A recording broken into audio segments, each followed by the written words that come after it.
Greetings, denizens of the rabbit hole. It is Romania Black, and yes, I've got my Dr. Pepper ready to go as we are on episode 4 of Steins Gate, and I'm pretty excited for this episode, y'all.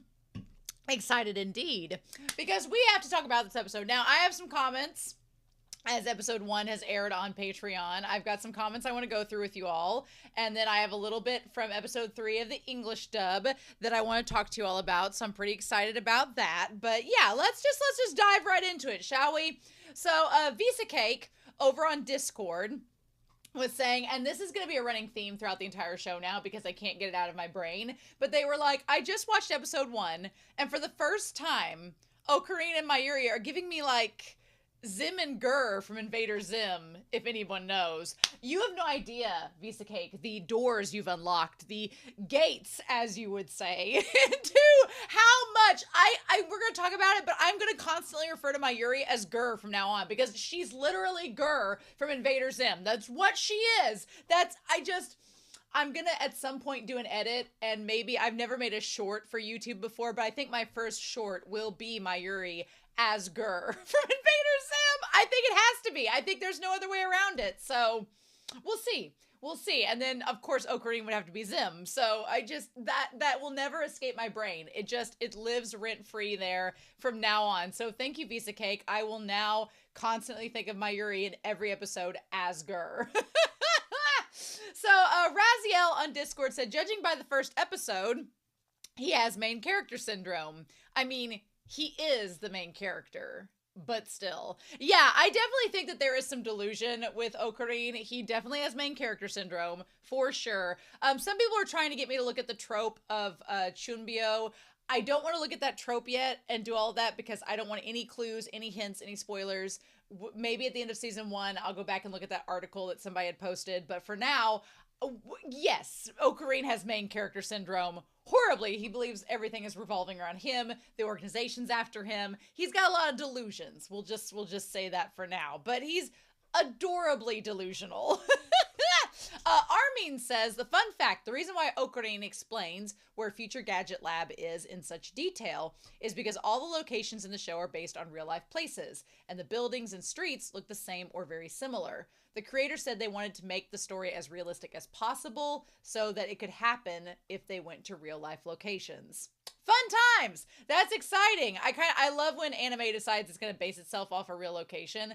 That's really cool. So thank you, Armin. Vacant says, and I'm going to touch on this real quickly because I had said before that Steins Gate is an anime original series, and Vacant was like, well, to clarify, it's an adaptation of a visual novel, which the internet informs me was released in 2009. So the source material is from a bit earlier than 2011, but not all that much earlier. Yeah, when I went to go, I have tried to find this show to watch in the dub on my phone through the Crunchyroll app, and the dub will not show up. In fact, the series will not show up on the app, so I don't know what to do about that. But I might have to try to see if I can find the dub for it and see if the computer Crunchyroll will let me watch it. But it did say something about a visual novel, so that's fun. And then I went back and watched the English dub for the episode. Some amazing lines in episode 3 in the dub. Some amazing lines. I love that Okarin says to Kurisu, says, they've probably taught you 20 ways to kill a man. Can you blame me for not jumping headfirst into oblivion? And he calls Kurisu a vixen and says it's a battle for Daru's soul to get her feminine wiles away from him, which is great. To note, when Amane is watching the satellite imagery before she changes the channel, it does the really cool stylistically thing to go back to Okarin and them. She's watching the satellite stuff on TV with no sound. I didn't notice that in the reaction, but going back and looking, I'm like, that's a little creepy. So I don't trust Amane. I do not trust that girl. Not one bit. Nope, not one bit. The banana part where there's the joke about Kurisu talking about the banana, there's a line where Okarin, where he gets onto her, and I told you all, after he was like, oh, the genius is a pervert, I was like, I want to go back and hear that in the English dub. The line that he says, methinks the lady with a fruit fixation doth protest too much. God, it's brilliant. God, it's brilliant. J. Michael Tatum does such a good job with that line. Now she says a little bit later when she's talking about going back to America, she says she's headed back home to the States. But I don't know if that was a dub lib or not, or if that was because in the actual episode she says she's going back to America in August, not back home, like she's from there. So I don't know if that's something that was just, ad lib during the English dub or whatever. She does call hoeing whenever he's like, I said in the episode 3 reaction, I'm like, I don't know how the English dub will handle when they're doing that back and forth tension between each other where he's like, you're a pervert, and she's like, you're hoeing Sama stupid or whatever. She calls him hoeing carcinoma, which is hilarious and crazy. And then Daru in the dub notes that there's sexual tension between them in that moment, and I was like, Daru knows. Daru sees the potential ship. He does indeed. Now, I told you all I will only think of Mayuri as Gur from now on from Invader Zim, because the chicken tender dialogue in the English dub is so good. Like when she's coming up the stairs with the chicken tender, she has a little sing-song voice. She's like, when you're on a chicken bender, grab a box of chicken tenders. I don't know if that's the exact melody, but like, when you're on a chicken bender, grab a box of chicken tenders. I've had that line stuck in my head all day.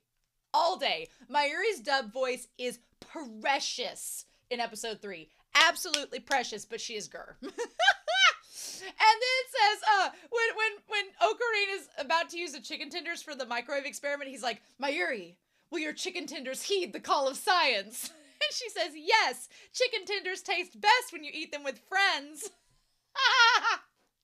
Amazing. And then they burn the chicken tenders in the time experiment. She says, my chickies are charcoal. They'll never be tender again. That is a straight up Gur line. Gur would say that. Like just, oh my God. I will never get out of my head from now on. Visa Cake, you ruined me. Or you've said the best connection ever.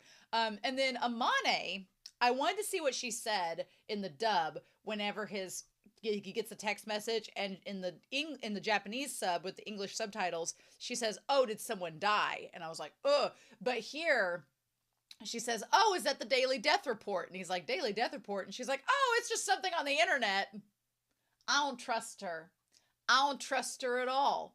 I don't trust Amane one bit. As far as I could throw her. I don't really trust Moika either, but I definitely do not trust Amane. Something's going on. Something's rotten in the state of Denmark, and I can smell it.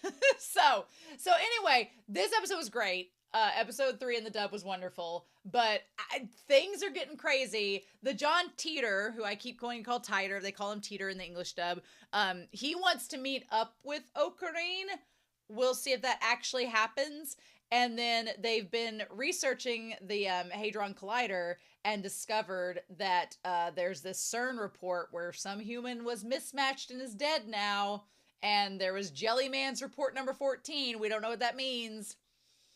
I don't know, but I've got my Dr. Pepper. And I'm ready. So with that being said, we're not going to waste any more time. Thank you all so much for your comments and your kind words. I'm so glad you all are excited for Steins Gate because I am living. But we're going to start episode 4 of Steins Gate, and we're going to do that here in 3, 2, 1, and let's do it to it, Lars.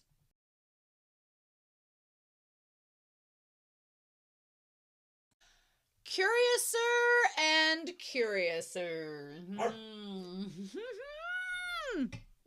Yeah, so this episode,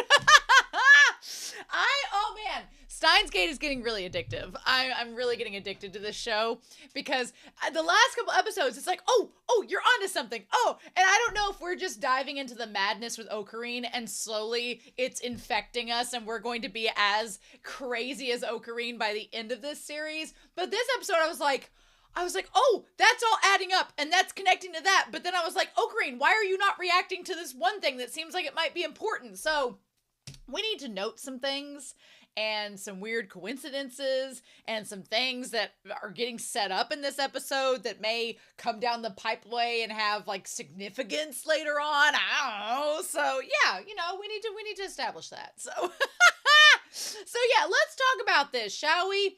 So we're just going to dive chronologically because that seems like the sanest thing to do. And start out with, they said Jelly Man and they said report number 143, but in the screenshot it just says 14. So I don't know if that's significant. When I watch the dub, we'll see where that goes. But so we don't know who Jelly Man is. Although this is where Conspiracy Board Sama, who's over there out of sight, would be looking at us like we need to be taking notes. I'm like, as soon as we saw Jelly Man, I was like, does it have anything to do with the Gel Nanas? Is that of any connection? We're gonna be as crazy as Okarin. Everything's connected. It's all getting like added up in weird ways. There were some connections in this episode that I was like, wait a minute. Why? How did that all line up so perfectly? Like, it seemed too good to be true of the coincidence. It seemed too good to be true of how all these people are connecting to Okarin. I know he has main character syndrome, but I'm like, but it all is kind of adding up in a very weird way. Has he self-orchestrated this whole thing and doesn't realize it himself yet? We'll see. We'll see. We'll see how this goes. But yeah, one thing that I do want to make note is that Okarin, I've watched a lot of anime that has involved characters dying. And so whenever, somebody's like, oh, a character dies, it's shocking, but you're like, a character has died. There's something so earnest about the way that Okarin reacts to the character dying, where he's like, someone died because of what an organization has done. Like, he's out here touting about this evil organization who, in any comic book or stuff, have been like, they've murdered women and children and all this. But there's something so earnest and sincere about the way that he can talk about the organization and talk about how he's been deceived and tricked and all this. But the moment like a human life has been killed, he's like, but someone died. And it just, you kind of stop and just look at him and go, oh, beneath this veneer of madness, there is a little heart there. And you're kind of like, okay. And you don't know exactly if it's because he reacted to Kurisu's death, from episode 1 a certain way and it's really affected him, or if he's connecting it to that, you're not sure. But I think it's such an interesting point about his character that he reacts in such a way, right? That he's like, well, someone died. Like, it's just, there's such a sincerity to it that I'm like, oh. And so anyway, Daru tries to hack into the details. He's like, there's a weird database on the server. So the database has all of these different codes, right? So let's break this down. We think that CERN's database has a specific code. It is outlined by a specific code that Daru, who is our master hack, our master hacker, as he would point out, was not able to break. So Daru couldn't do it, but we think that the IBN 5100 has the ability to decode. Now, is this true in real life? Oh, probably not. But I like the fact they're kind of like playing with this idea. Like, yes, this old computer could hack into a secret code, right? And honestly, as someone who has done very little coding, I am like, this all makes me dread. I did like one grad school on coding and I was like, I can make a website and that's about it. And I've probably forgotten how to do that by now. I do like the little tiny little animation of his leg, like just restlessly, like he's getting frustrated, and a little restless leg with Daru. It's really cool. And then he's like, die, damn it. I like that at this point, whenever he throws the books across the room, Mayuri's like, maybe we should stop. Mayuri's like, maybe before things get critical, we stop. I also don't know what's on the board behind her. It looks like a bracket. I don't know what that is for. But she was reading her magazine, having a good time. And then Daru getting mad kind of made her upset. And I like that he's like, this was my first time I had I almost had it moment. And Okarin's like, good job. Now you know how I feel every day of my life. And so then that's when the canned Odin gets brought up to Daru. So yeah, the Unicode and everything. The ISBN 5100 was created before BASIC, before the coding. You can read the proprietary programming languages. And John Titor or John Teeter, needs its abilities to stop the plans. So this is what Teeter needs to stop CERN. Because if he's able to go back and alter the code, we would create a world line where CERN is not a tech superpower. And I say tech superpower to encompass like all the nuclear activity and stuff with the collider that they have and everything. But yeah, so basically it's the idea. We need the IBN. We need to get to John Teeter so that he can crack the code, so he can go back, stop CERN, create another world line that's different than this one. And basically Teeter invited Okarin to contact him with information. There's something I want to ask you. And then we have the intro.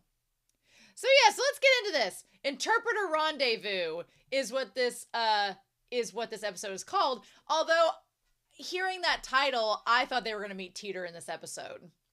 It doesn't seem like we've met John Teeter. Doesn't seem like it. It said Interpreter Rendezvous, but did we have a rendezvous with the interpreter? Or did we and we not notice? Anyway, throughout this entire episode, whenever they went to do mundane things like do the laundry, I kept thinking of the special Dr. Horrible. And I don't know if you've seen Dr. Horrible. It was created in like 2008 during the writer's strike, around the time of this coming out, within the couple of years of it. But it was created around the writer's strike in the US. But it's just this kind of like a sort of superhero, anti-superhero story, but they have a song in it called Laundry Day. And every time I watched them with the laundry in this episode, I kept thinking of Laundry Day. Honestly, Dr. Horrible and Okarin are not that different in personality. They kind of aren't. They're kind of both delusional, and they both have a red-headed woman that's living with their delusions. Wow, they are very similar. If you've not seen Dr. Horrible, go check it out. But Penny from Dr. Horrible and Kurisu, hopefully the same things that happen in Dr. Horrible don't happen in this series. But they kind of already have, so, Anyway, I love that I thought of Dr. Horrible throughout this entire episode. Now I want to go watch Dr. Horrible. I probably will after watching this and talking with you all about it. But yeah, so Okarin and Daru have been staying away from their homes to work in the super future gadget lab. Everything Daru wears is a triple XL, which can't relate. My brother's like a big guy, so understandable. There was one line about Daru in this that was hilarious, and I cannot wait to hear how the dub takes it. So then we have an Akira slide by Amane, who says his name out loud, and he's like, no, it's Hoin Kyoma, not Okarin. And he's like, that greeting is dangerous. But Mayuri has already made best friends with Suzu-chan, aka Amane. I want to talk about Amane real quick. Amane was giving off all kinds of red flags, and I was like, Okarin, are you paying attention to this? You don't seem like you're paying attention to this. First of all, well, we don't know how old she is. We don't know how old she is. We know that Ruka is 17. So let's leave Ruka alone. Although Kurisu, she's only 18, so she's not that much older. So honestly, we don't know how old Hoin is. He seems like he's mid-20s. He seems like he's in his mid-20s. But I'm like, now that we know that Christina, the way he says it is so funny. She's only 18, so her kind of buying into all of his madness makes a little bit more sense. I thought when we first met her, she was like 25. I thought that, but no, 18. Her buying into the madness makes sense. I think that Amane is older than she looks. But how old did she say she was? Did she say she was 20? Did she say she was 20 back in that episode? Hold on. We're going to go back to episode 1. How old did she tell Braun that she was? Because I feel like that's relevant. It was in episode 2 that we met her. So let's go back and we'll get back into this. I want to make sure my sound is off. But yeah, so how old was she when she first met him? We met Ruka, and then the part-time person. Yeah, okay. I'm interviewing a part-timer today. And he's like, a part-timer? And he's like, what, a dreary shop with no customers. And then we had Amane show up. Yeah, your name, 18. Okay, so that's how old. So same age as Kurisu. Interesting. So Amane is 18. and has made friends with Mayuri. And they've become besties, and they live in the same building. What a coinkydink. So she lives in the same building as Mayuri. Lives in the same building as Mayuri, just happens to know about some TVs that involve memory devices, has some kind of interest in the satellite things, that knows John Teeter, kind of as a sci-fi person. No big deal. She's like, okay. And then she said she gave me this Raynet card. Okay, that's a connection. So she gave Mayuri this Raynet card. Now, did she give her the Raynet card because she found out she worked at the Maid Cafe, which is connected to the cafe? Did she find out that's where she worked at? I don't trust Amane at all. I do not. Because there's stuff that is said in this episode that I'm like, that's weird. I don't trust her or the Mako, whatever her name. I don't trust either of them. Nope, not at all. Kurisu seems like she has history with her dad. She's got beef daddy issues, which we'll probably sort out in this season. But she seems like her and Okarin are surprisingly, they're more similar than they seem, which is interesting to me. But I don't trust Amane at all. No, because I'm like, did she talk to Mayuri and figure out? And I feel like I'm becoming a conspiracy theorist, like Okarin, when I say this. But it is possible to give Amane the benefit of the doubt. It is possible that she talked to Mayuri, and Mayuri coherently said where she works. She was given chicky tendies and told her where she worked, and then she came to the cafe and was like, oh, I'll give you this card, since it's where you worked. But I think that's interesting that the card is gold, that there's a gold card. Does that connect to the silver Uba? Or whatever its name was. We had one toy that she collects, which was the little Uba or whatever, and she had a silver one in the timeline where Kurisu was stabbed, and here she has a gold card in this timeline, and it's the one connected to the cat cafe. Is this coincidence? I don't know. But he's like, oh, I feel like every little weird thing that happens in this series we have to take note of, because it seems like it might come back to it or it might have relevance later. So I'm like, it seems like a no big deal, like, oh, she gave me this little gold holographic card, and he holds it up. That feels like it's gonna have significance later, and it might not. It might be a 1000% red herring, but we just don't know, so we need to take stock of it. So like, oh, we're gonna go do the laundry. Okarin and Daru-kun have been working up all night for days. And then he's like, if you don't do your job, I'll fire you. Now, Braun here has the apron that says, I love CRTs, which we talked about. CRTs are connected to Braun. So I don't know if that's just an on-the-nose joke with the mangaka, with the author, that's like, see, I'm connecting Braun to CRTs. Isn't that clever? I don't know if that's going to be any more than just an inside joke or not. I don't know. So anyway, Amane's like, oh, keep your hands off my part-timer. He's like, don't you think you're the one in love, Mr. Braun? And he's like, say that when Nay's around, I dare you. So we've been introduced to Nay. Nay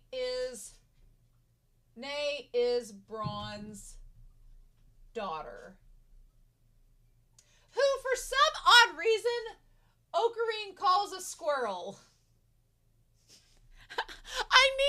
I need us to see Nay. I need Okarin to look at Mayuri and say, is that Nay? And I need someone to edit Mayuri going, I saw a squirrel. It was doing this. Like Gur from Invader Zim. I need that in my life. If that happens in this show, I will edit it. It will happen.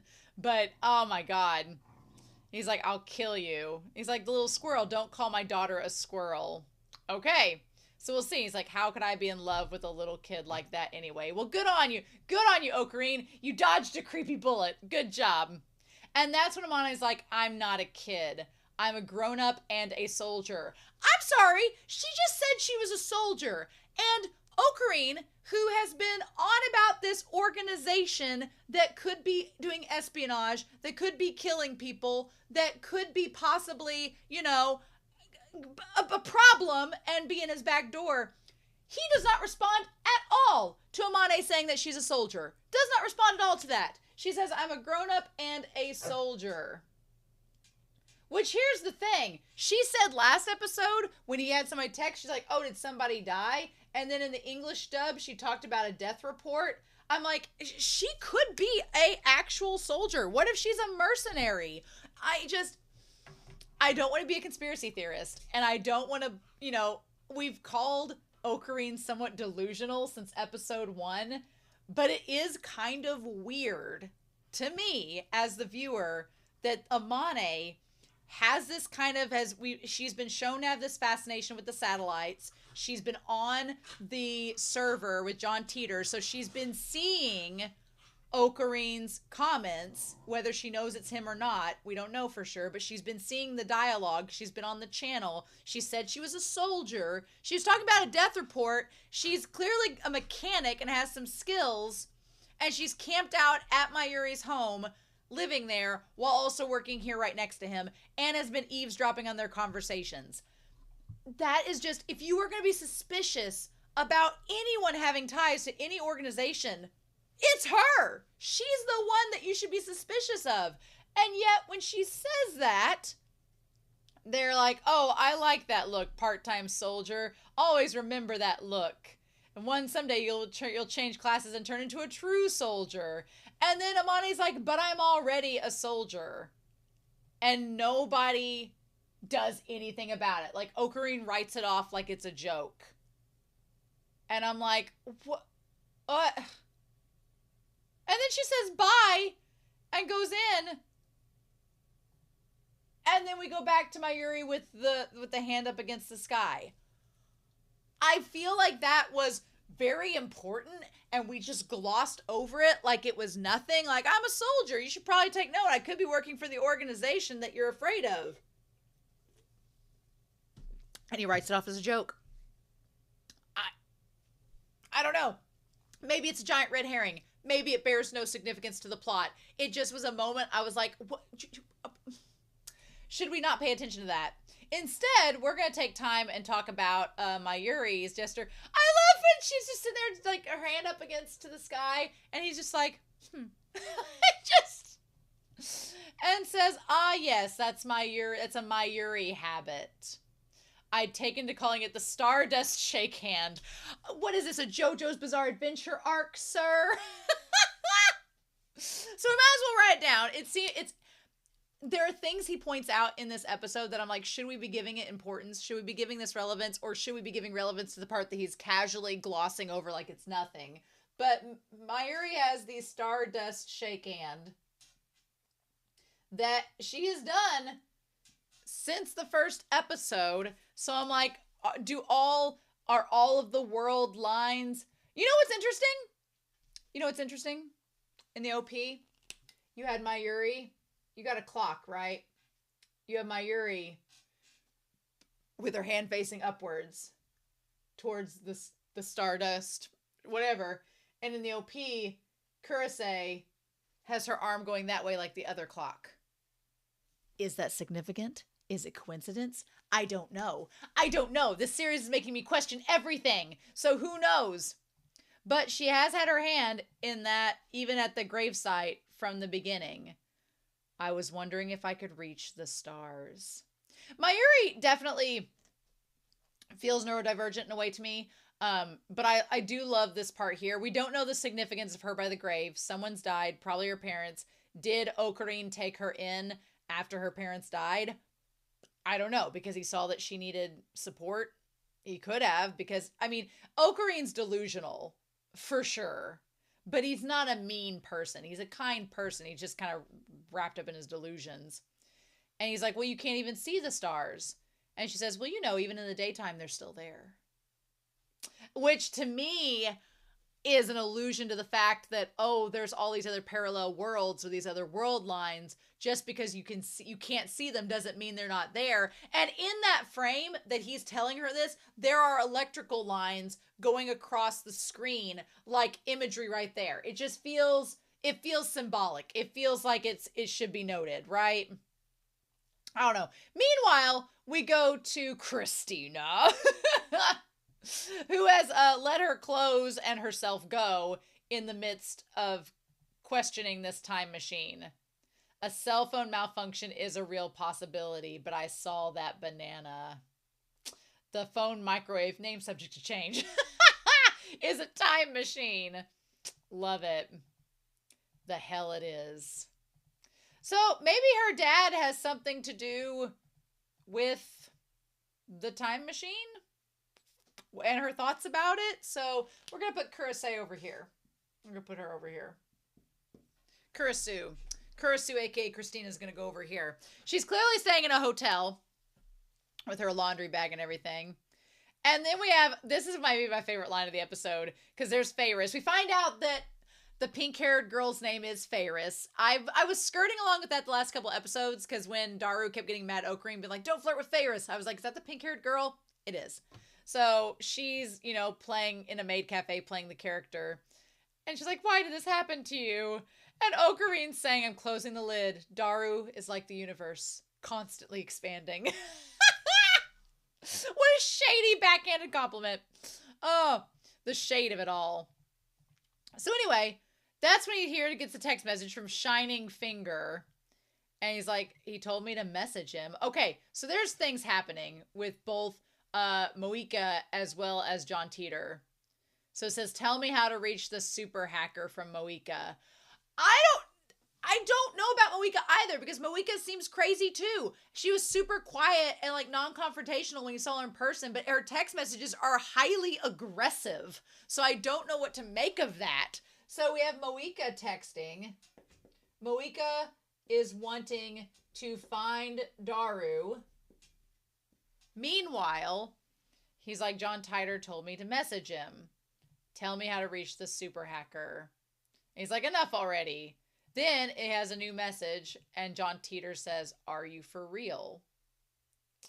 And he's like, thank you for the message. Regarding the image you sent of that program, it is a proprietary programming language developed by IBM. And decoding it will require the computer. Yeah, so we have all that. So he goes home to try to wake Daru up, and Daru initiate the emergency secret plan. And Daru is asleep, of course. We're about to engage battle with an immense organization that controls the world from the shadows. They're a worldwide organization obsessed with dark science and plotting a vast conspiracy. The world only needs one mad scientist. Love it.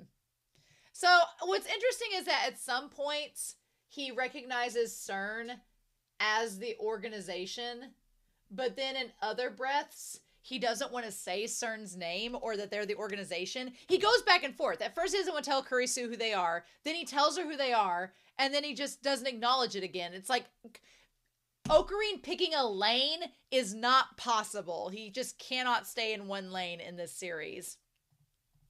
So yeah. And then I like Mayuri's like, hey, I can't go on this mission with you. I have a part-time job. And Daru's like passed out. So he's like, I'll do it alone.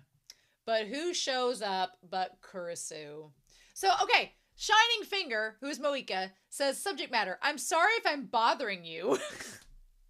Are you mad? Sorry if I'm bothering you. I really need the IBN 51 information, and right now you're the only one I can ask. That is the most passive-aggressive shadiness I've ever seen. So, Moika is like, she is like passive-aggressive, shady, but also like non-confrontational. I don't know. I don't know how to read Moika, because Moika, whenever he sees her in person, is the least threatening person. But her text messages are kind of creepy. I don't even know.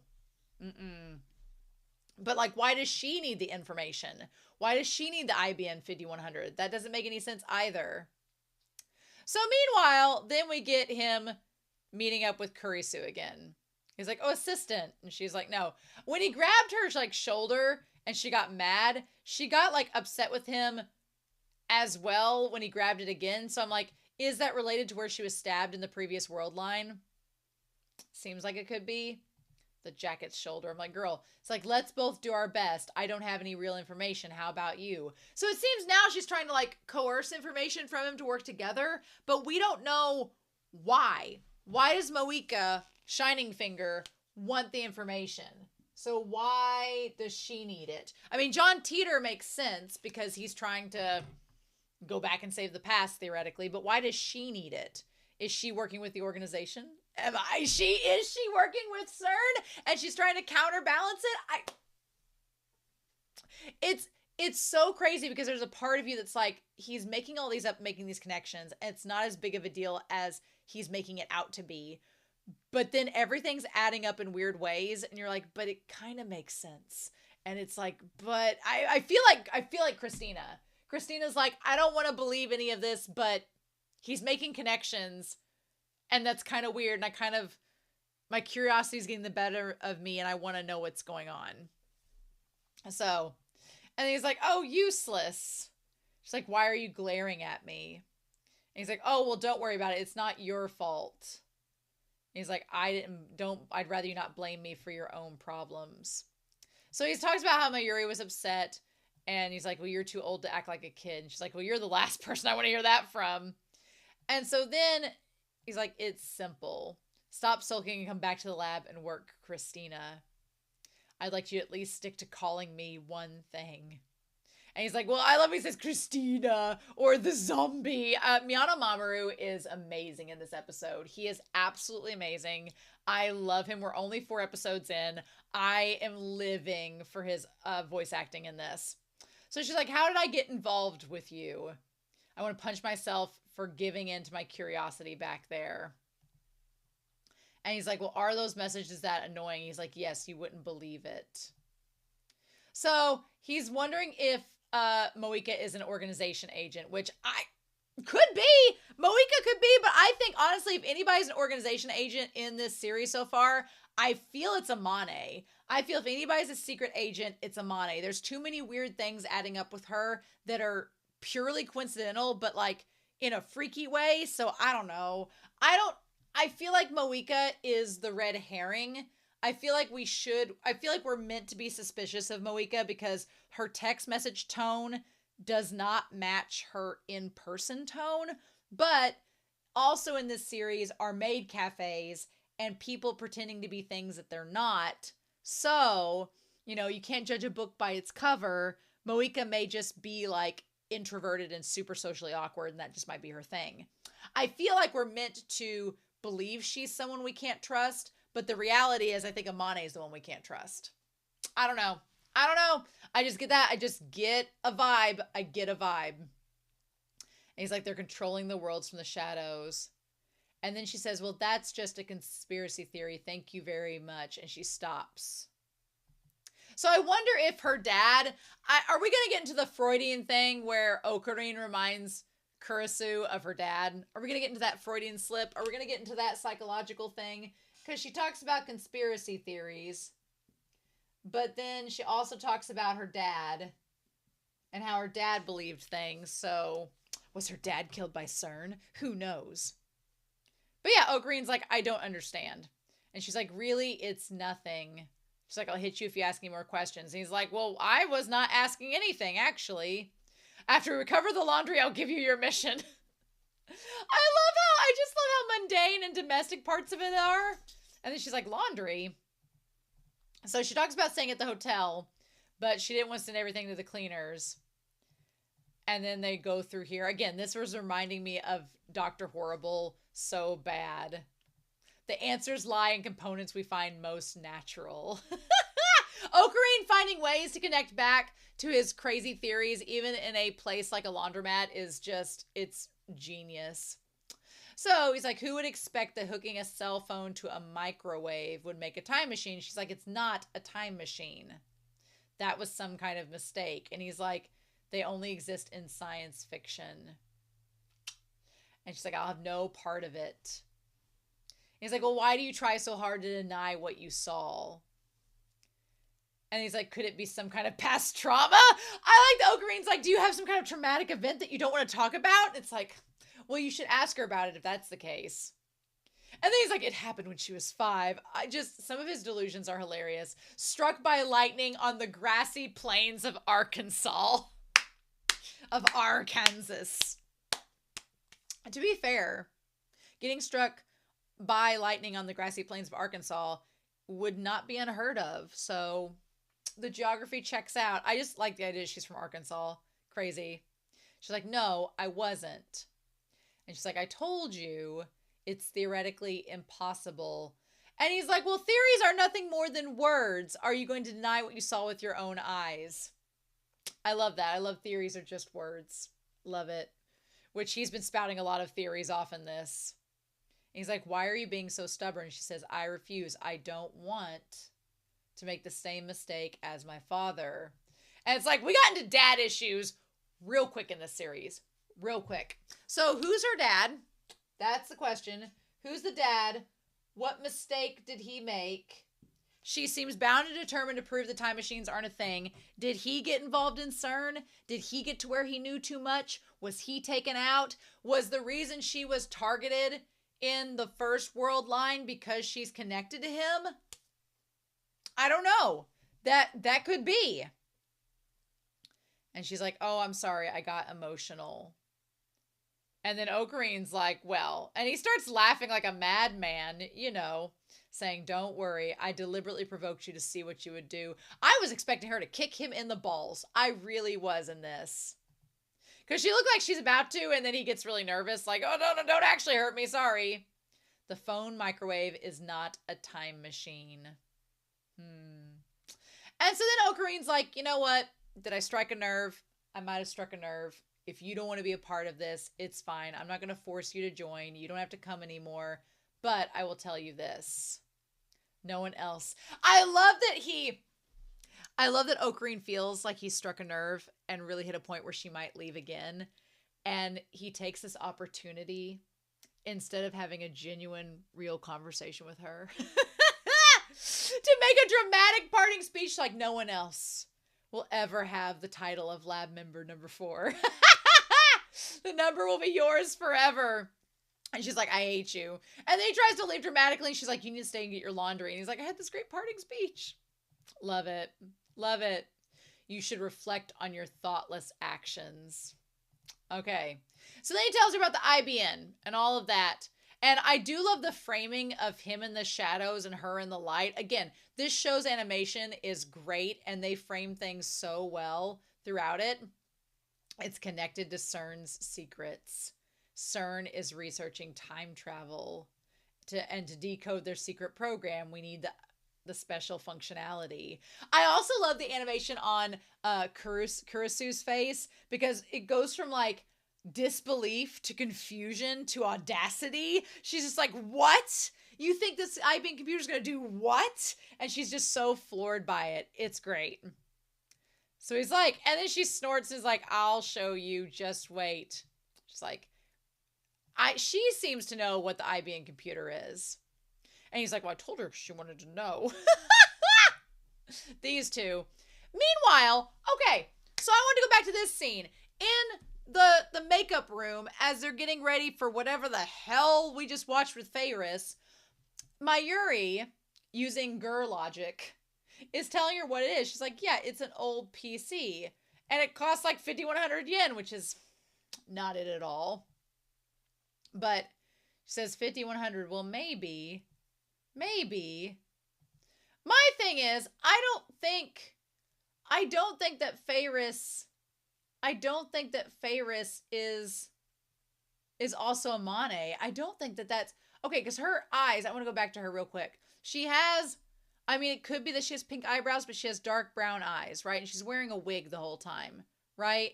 So if I go back to look at Amane, I don't think their eyes are the same color. No, their eyes are not the same color at all. No, they're different colors. Never mind. I wondered for a second if Amane and Ferris were the same character, but they have two different eye colors, so they are not. She's like, well, maybe. Meanwhile, Okarin gets called at the restaurant. I love it says no cell phones. At the moment he left change on the table, I'm like, he didn't leave enough. And those people just tolerate him. They're like, oh God, he didn't pay enough money again. Jeez. So we have this Ferris Nyan Nyan, which is like a cat thing, at this cafe.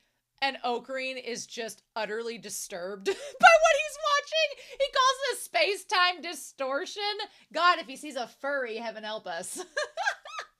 But I love that Okarin, for as much as we get onto him for the literal sexual harassment that he takes on Kurisu in the second episode, it's good to know that at the heart of it, Okarin is not like, he's not like an otaku that's like, they make the joke about him being perverted, but he's really not. He's just kind of like, what is this? I don't know what this is. Like, he's really not on board with doing anything like that, which, you know, to each their own, but the Ferris Cup daytime group that you could rent a special nyan nyan omelet rice, and all of these otakus are all here for it. And he's like, what the hell is this? What is this, some kind of space-time distortion? Ferris is going to play Rainet Battler with everyone. So Rainet is, you know, the card game. Again, from the place that Mayuri works. Again, I don't know if Amane knowing all this stuff is supposed to be a clue or not, but anyway. So he decides that he's going to play against her. Again, Ferris going along with Okarin's delusions kind of makes perfect sense, because her whole thing is that she works at a maid cafe, which is fulfilling men's fantasies, because mostly there are men that are there that we've seen so far, and the entire audience are men. It's about fulfilling kind of like a wish fulfillment fantasy. So whenever he comes in, she goes along with the delusions. She goes along with the force field and everything and plays along because he's a customer and that's the job, right? It's, again, kind of like Rent-A-Girlfriend a little bit, only 1,000 times better. But she's like, Ferris can play up to 10 people at a time. And he's like, no. He's like, what about the computer? That's what I'm here to find out. And she's like, well, I'll tell you if you play. He's like, this entire future of the planet's ruling structure depends upon this. And she's like, well, if you won't play, then you'll have to leave. And so he's like, well, you're just a maid and you're having your master leave. And she's like, not listening. So he figures out that if he just plays and instantly loses, he technically has fulfilled the requirement for her to give him the information of the computer. But yeah, so it looks like this card game. And Daru's like, can you actually play her? And he's like, oh, well, you should be asking Ferris that. And then he instantly loses. Yeah, he's like, my G-back plan is, what is Jibaku? What is Jibaku? I want to see, is there any connection to that? I'm trying to try avoid spoilers. Oh, self-exploding is what it means. Self-imploding. So he basically, it's like a Pokemon match where he walked up as an Electrode and just pressed self-destruct and was like, okay, over. That's literally what he did. Okay. I like that it seems all impressive, and then he just instantly loses, so he can get the information.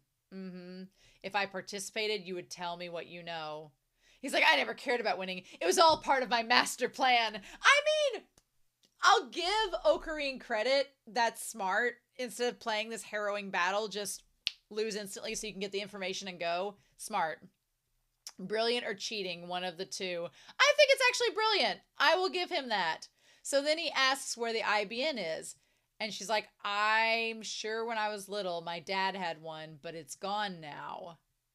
So again, let's back up a hot second. Because Ferris talks about having one of these super rare computers that people didn't even have computers at the time had. What? So she said that her dad had one. And when that was mentioned, I was like, well, maybe she just means her dad had an old computer. But if her dad had an IBM 5100, I don't know. That's a little suspicious. And he's like, well, is that the secret move you mastered in the Guana Highlands? The question dodge. And she's like, how did you know? That part was amazing. She's just like, she plays along with it so well. Hilarious. Way to go, Kyoma. You saw through my ignoring shoulder. There are moments where this show goes off the rails and you as the audience are like, are we supposed to take this seriously or is this a joke? Are we in on the joke? I feel like we're in on the joke. I love this. It's just, it keeps you on the edge of your seat because you're like, what is this bonkers madness? And then they just have a stare off and they're like, is that really it? Yeah. I'm pretty sure the last time I saw it was at an Akihabara shrine. And what are the odds? What are the odds that it would be at Ruka's shrine with the dad? Because there is the computer. And the dad said that he was holding it on until a young man came to get it. And that was 10 years ago. What? What? That... I'm like, is John Teeter a figment that has been created by Okarin? I don't think it is. But was the computer meant to be found by John Teeter, or was this all... There's a part of me that's like, did Okarin orchestrate in another world line for all of these things to match up in this world line so that this version of himself found all of these things to try to prevent CERN from using the collider or destroying realities or whatever? Because this is all adding up in really creepy and weirdly coincidental ways, right? Because then we have the laundry bag that is Kurisu's, is at the laundromat. And so there's some text message that she's got here. He's like, a shrine. And it says, Kurisu, thank you for messaging us all the way from Japan. About your question, I asked the professor. And he said, yes, the IBM 5100 can analyze certain special programming languages. So in that moment, she realizes, okay, Okarin was serious and knew what he was talking about, which is creepy. And she's like, what do I do? Do I go after this madman? So then he's like, oh, a computer. I have to ask my father. It's an IBM 5100. If he doesn't know what it is, tell him it's an old computer. And so Ruka goes to ask him, and then he's like, end with the code words, L, Psi, Congru. Now again, why have Ruka say L, Psi, Congru? Are we creating a loop? This is a rhetorical question. You don't have to answer it. I'm going to find out eventually. But I'm like, is L, Psi, Congru like a checkpoint? Okarin is creating a checkpoint in time. He's creating a module in time and space that will checkpoint where he's at to go back to. Is that a thing? Maybe. And then Makise, he's like, I don't remember any Makise. And he's like, oh my God, Christina. So he's like, you're as loud and bossy as ever. What do you want? Now, the whole time that this ship was passing by on the bridge, and then they're trying to carry the computer back on the bridge, it looked at the end of the episode like they were about to drop the computer, and like, would it land on a boat passing by and then get sailed away? Who knows? Who knows? Did that happen in a previous timeline? Who knows? I want to get to the end of the episode and see if it looks like that again. But yeah.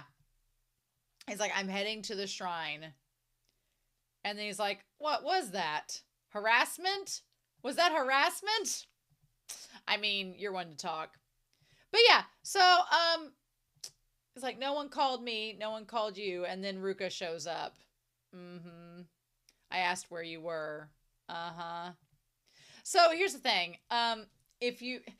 My bisexual agenda with Kurisu and Okarin is hitting critical mass, because Kurisu may have a crush on Ruka, thinking that Ruka's a girl, and of course Okarin's like, oh, the tragic youth, she doesn't even know. My dude, she may know, or she may not care. I'm like, I wish I knew how old Okarin is, but I don't want to know right now. We'll find out. But he's like, yeah.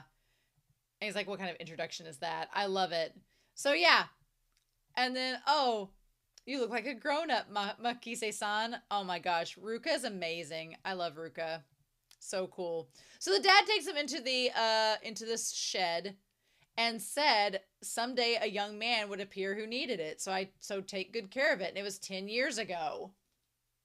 So John Teeter supposedly came in the past 10 years ago, but was that through a different world line, or was somebody else leaving it for him? Or why 10 years ago? Because that seems to be significant.